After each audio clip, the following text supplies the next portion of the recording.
You stupid. They're not. What's 9 plus 10? 21. You stupid.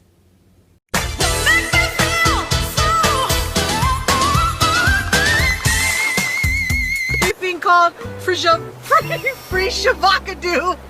Look